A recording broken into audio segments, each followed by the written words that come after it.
মা বোনদের শুধুমাত্র কয়টা গুণ? 4টা গুণ। আমার মা বোন যারা আছেন পর্দার অন্তরালে, আবার শোনেন, আল্লাহ নবী বলছেন, যখন সময় মতো গুরুত্ব সহকারে সঠিকভাবে 5 ওয়াক্ত নামাজ আদায় করবে, রমাদানের রোজাগুলো সঠিকভাবে গুরুত্ব সহকারে রাখবে, লজ্জা স্থানকে হেফাজত করবে, স্বামীর কথা মতো চলবে, আল্লাহ কিয়ামতের দিন বলবেন, উদখুলিল জান্নাতা মিন আইয়ি আবওয়াবিল জান্নাতি শি'তি, যেই জান্নাতের যেই গেট দিয়ে ইচ্ছা তুমি জান্নাতে প্রবেশ করো। আমার অনেক মা বোন পর্দার অন্তরালে আছেন। আমার মা বোনদের জন্য আমি একটা হাদিস বলবো। এই হাদিসটি সহিহ আল জামি' একটা হাদিসের কিতাব আছে, মুহাদ্দিস নাসিরউদ্দিন আলবানী রহমতুল্লাহি আলাইহি রচিত। এই সহিহ আল জামি'র 660 নম্বর হাদিস। হাদিসের বর্ণনাকারী হযরত আব্দুর রহমান ইবনে আউফ রাদিয়াল্লাহু আনহু।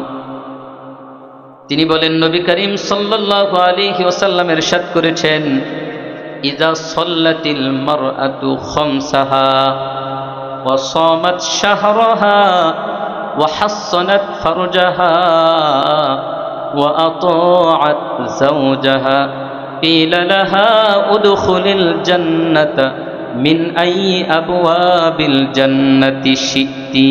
আল্লাহু আকবার। নবী করিম সাল্লাল্লাহু আলাইহি সাল্লাম বলেন, ইযা সাল্লাতিল মারআতু খামসাহা, একজন মেয়ে মানুষ যখন 5 ওয়াক্ত নামাজ সঠিকভাবে আদায় করবে, 5 ওয়াক্ত নামাজ সঠিকভাবে আদায় করতে হবে। আমার মা বোনরা রান্না করতে করতে করতে করতে জোহরের নামাজ পড়ে গিয়ে আসরের সময় আসে না নাই, আবার হাঁস মুরগি গরু ছাগল এগুলো বাঁধতে বাঁধতে বাঁধতে বাঁধতে আসরের নামাজ পড়ে মাগরিবের টাইম, মাগরিবের নামাজ পড়ে শেষ ওয়াক্তে। ও আমার মা, ও আমার বোন, আল্লাহ নবী বলতেছেন, ইযা সাল্লাতিল মারআতু খামসাহা, যখন একজন মেয়ে মানুষ 5 ওয়াক্ত নামাজ পড়বে সঠিকভাবে সঠিক সময়ে, মন মতো পড়লে হবে না।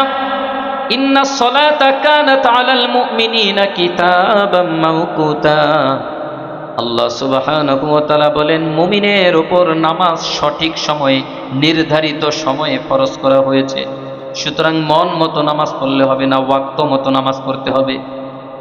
আমার যেই বোন সঠিকভাবে সময় মতো 5 ওয়াক্ত নামাজ পড়বে, তারপরে নবীজি বলতেছেন, ওয়াসামাত শাহরাহা, রমজান মাসের রোজাগুলো রাখবে। তারপরে নবীজি বলতেছেন, ওয়াহাসসানাত ফারজাহা, লজ্জা স্থানের হেফাজত করবে, পরকিয়া করবে না, অন্য কোনো পুরুষের সাথে সম্পর্ক করবে না, একমাত্র সম্পর্ক থাকবে তার স্বামীর সাথে।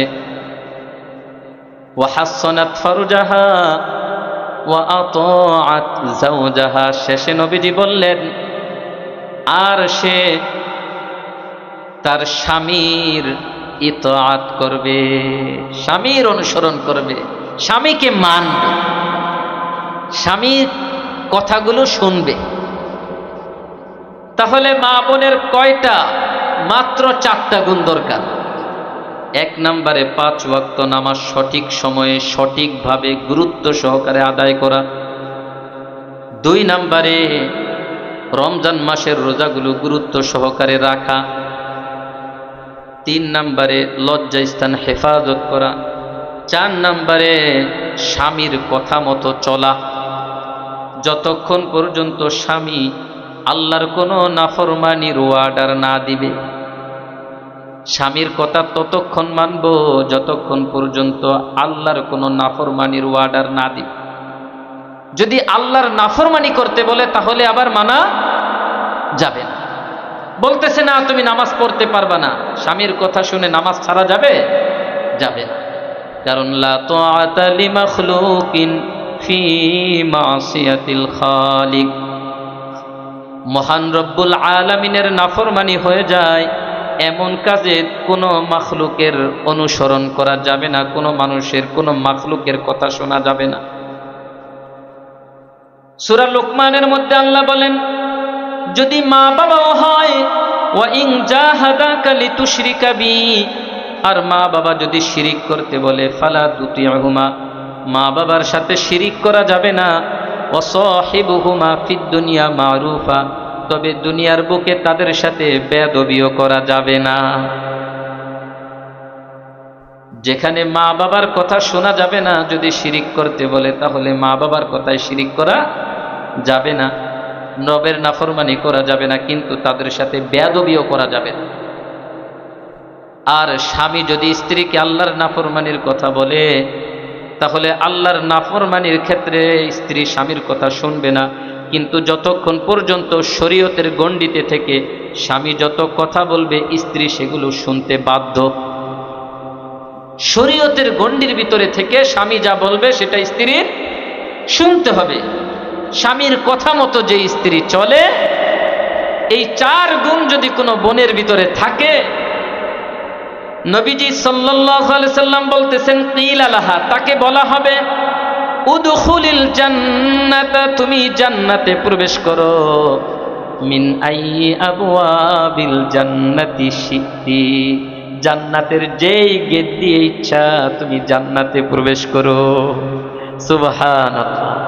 তাহলে মা বোনদের জান্নাতে যাওয়া অনেক সহজ নাকি? আমাদের অনেক কঠিন। আমাদের সবচেয়ে বড় যেই কঠিন, আমাদের ইনকামের হিসাব দিতে হবে। আমরা যে পরিবারের জন্য খরচ করি, এই টাকার ইনকাম সোর্স কি ছিল আর ব্যয় খাত কি ছিল। মিন আইনা ইকতাসাবাহু, কিভাবে তুমি ইনকাম করছো, কিভাবে তুমি ব্যয় করছো।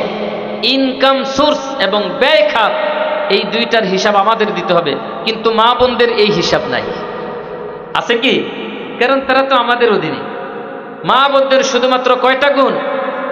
4টা গুণ। আমার মা বোন যারা আছেন পর্দার অন্তরালে, আবার শোনেন, আল্লাহর নবী বলছেন, যখন সময় মতো গুরুত্ব সহকারে সঠিকভাবে 5 ওয়াক্ত নামাজ আদায় করবে, রমাদানের রোজাগুলো সঠিকভাবে গুরুত্ব সহকারে রাখবে, লজ্জাস্থানকে হেফাজত করবে, স্বামীর কথা মতো চলবে, আল্লাহ কিয়ামতের দিন বলবেন, উদখুলিল জান্নাতা মিন আইয়ি আবওয়াবিল জান্নাতি শি'তি, যেই জান্নাতের যেই গেট দিয়ে ইচ্ছা তুমি জান্নাতে প্রবেশ করো।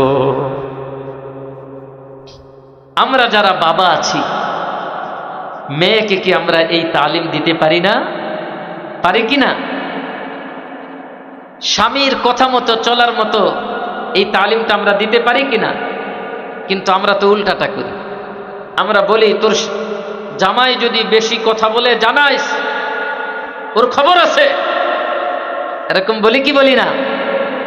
শাশুড়িরা তার মেয়েকে জামাইয়ের ব্যাপারে বলে, যা বলবে সব জানাবি, খবর আছে না। মেয়েকে বলতে হবে, বাবা তুমি তোমার স্বামীর কথা মানবা ততক্ষণ পর্যন্ত যতক্ষণ পর্যন্ত সে ইসলামের ভিতরে আছে। হ্যাঁ, ইসলামের গণ্ডির বাইরে যখন বের হয়ে যাবে, তখন তোমার স্বামীর কথা মানা জরুরি না, তখন আল্লাহর হুকুম মানতে হবে। কিন্তু ইসলামের ভিতরে থেকে স্বামী যা বলবে সেটা শুনবা, স্বামীর খেয়ানত করবা না। লজ্জাস্থানের হেফাজত করতে হবে, স্বামীর মালের হেফাজত করতে হবে, স্বামীর ইজ্জতের হেফাজত করতে হবে। অনেক বোন আছেন শুধু স্বামীর বদনাম গেয়ে বেড়ান বাপের বাড়ি এসে, আছে না? না, আপনার ভাবতে হবে, আপনার বাড়িতে আপনার স্বামী অসম্মানিত হওয়া মানে আপনি অসম্মানিত হয়ে গেলেন। আর অনেক ভাই আছেন খালি স্ত্রীর দোষগুলো বলে বেড়ান মা বোনের কাছে। না, আপনার মনে রাখতে হবে, আপনার স্ত্রী সম্মানিত, এর অর্থ হচ্ছে আপনিই সম্মানিত। কারণ আপনার স্ত্রী আপনার অর্ধেক, আপনার স্ত্রী আপনার অঙ্গ।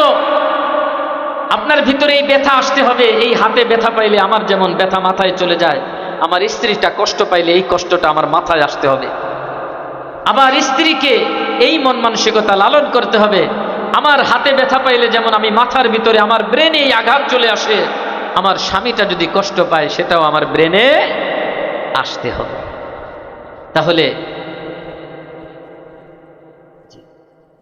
তাহলে আমার ভাইয়েরা,